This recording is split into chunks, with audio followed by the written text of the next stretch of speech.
Hey guys, David here, and we're going to be going over the week 3 lesson in Lean for Life, which is all about this week's habit, or this fortnight's habit rather, of eating till 80% full, which I like to call satisfied, not stuffed. So we're talking about today's lesson on what that really is and how to make sure you nail that. We've got a lovely lady here eating her pizza, so let's get straight into it.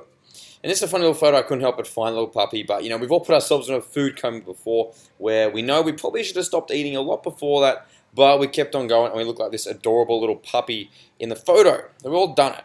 So we really need to listen to our bodies. Our bodies are set up to regulate our appetite and eating habits naturally. That's what they're meant to do. We just need to actually practice listening to it. And as the hilarious photo here says, the meal's not over when I'm full, it's over when I hate myself. We can joke about it, but this is what this habit, this fortnight's all about, listening to our bodies. Now, why is this important? Look, if your goal right now is to lose some weight, lose some fat, calorie intake is king for that, for weight gain or weight loss. And we need to get that down, obviously. We need to get the right amount of spots. And by eating till 80% full, you naturally lower your calorie intake because you're stopping eating. So it does a lot of hard work for you. And even still, weight gain is a large driver of many diseases. So even if you're not that concerned with losing weight right now, overeating generally equals weight gain. Weight gain is what causes a lot of the issues that people have in their health. So we've got to be careful with that, obviously. You avoid overeating and undereating by just automatically listening to your body. You eat enough for your body, but you don't eat too much. And also you can still enjoy your favorite foods because you're not going to overindulge too much in them. And that's really, really cool. So let's see, again, what is meant to happen with your body? It's pretty simple, as the meerkats like to say. We should feel signals of hunger. We should then eat so we don't feel hungry. And then when we don't feel hungry, we stop eating and move on. Simples, as the meerkats would say, right? But as what often happens, as the photo jokes about, we eat because of other reasons, emotion, what's available, cravings, etc. We eat too fast to feel full, or the food is just so palatable we want more, and we end up overeating, and often we don't feel that great at the end, right? And we all do it at times. But I personally find this challenging as well, but that's what happens. There's other things that influence us more than our hunger. So really, if you practice this habit for the fortnight, satisfied, not stuffed, that is the answer. It really is. Otherwise, as it says here, you're a slave to all the different cues making you overeat, whether that's your emotions, whether that's what's around you, become a slave to that. And we're going to talk more about that in the second lesson of this little habit block fortnight. We're going to get into more detail on those cues. But at the moment, it's about understanding what it actually looks like with the 80%. And here's some fun facts I found when researching. A lot of traditional cultures actually talk about this exact concept. So Japanese, something called hara hachibu, eating until 80% full. German expression, tie off the sack before it gets completely full. And in France, they say, I'm no longer hungry versus I'm full. And that's a really cool way to look at it. You're eating to not be hungry anymore, not necessarily full. Full implies you couldn't have another bite if you really said I'm full. Rather, we're just trying not to be hungry. And that's an important way to eat because you're still going to leave the meal feeling good, not having those negative feelings of overeating. So let's get practical. Beautiful puppy, you got this. What should you feel when you actually nail this balance? Like, what does it look like specifically? There's no confusion. This is going to be a guide that I've put together, but it's a good reference point to get you started. Really good reference point. So let's get practical. Doggy says you got this. Look, when you finish a meal, immediately after, might even be a tiny bit still hungry, but content, not starving, obviously, because it actually takes 20 minutes at least for the satiety signals to reach your brain. So think about that. If you finish a meal and you're stuffed and you're like so full, you probably could have stopped eating 15 to 20 minutes ago and it would have got to you. It's only just hit you then. So when you actually finish a meal when you're really that full, you've gone over by a little bit generally. Now, mixed meals fill you up more. Balance of protein, carbs, fats, and fiber is an ideal. So let's say you just ate a banana, just a piece of fruit. It's just carbs, so it's not going to be as filling as a mixed meal. Or just if you just had a piece of chicken without the veggies and without some good carbs or fats, again, you're not going to be as full. But you do want to focus mainly on protein and fiber. These are more filling, they digest slower, and they are going to help fill you up the longest. So that's what happens immediately after eating.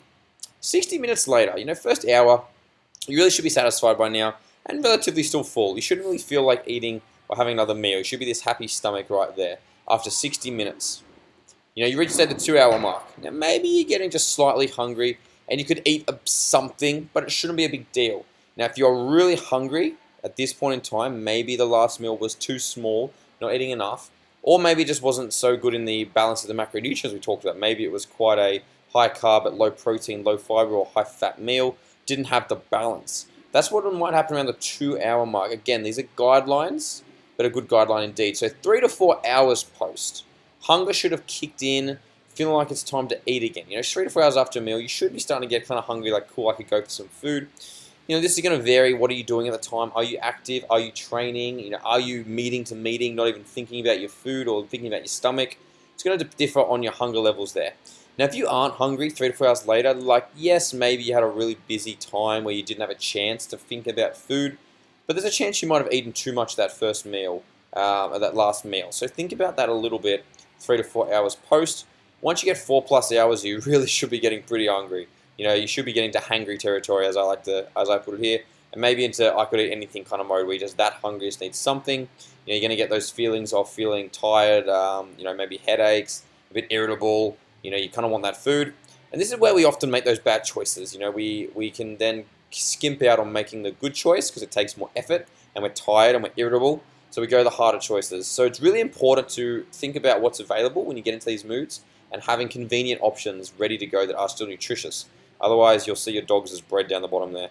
And that dog does look like a loaf of bread, let's be honest. But that's about 4 hours after. So think about that's where you should probably be 4 hours later to have that convenience. Other important points though, like everyone's going to be different with this stuff. You're going to use those as a benchmark. You want to just think about what 80% full means to you. Like how do you, the more you listen to your body, the better you can work out, where that is, and you go with it, and you'll realize, okay, it took me 15, 20 minutes afterwards, but then I did get full, and I was able to hold out for 3.5 hours for my next meal. Cool. I got there. And I'll even help dictate portion sizes as you go. But it's a lot about thinking about your body and paying attention to it as best as you can.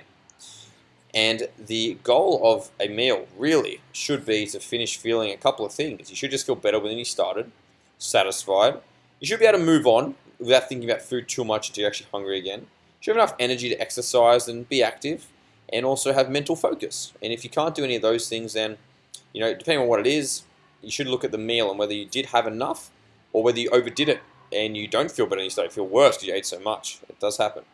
Now, if you eat too much or even too little, these are going to be the signals of that. Things like lethargy, being really tired, overly full, being anxiety or jitters, low or nervous energy, food cravings, even when you're full. That's actually a response to eating too much. Headaches, mentally sluggish, feeling a bit drained, really heavy gut, or just really thirsty. All things that can happen if you actually eat too much or too little. So again, things to just keep in mind and think about when they hit you to give you that feedback, that instant feedback on how you went with that meal and that habit. So there it is. That's all, folks. Action steps. Practice the 80% full habit. That's this fortnight's challenge, what you're working on. It's really a good one. If you learn this, you are going to be so in control of your body, of your eating habits, that it's just going to be unconscious how well you can keep on track and lose weight or maintain your weight and just overall be healthy.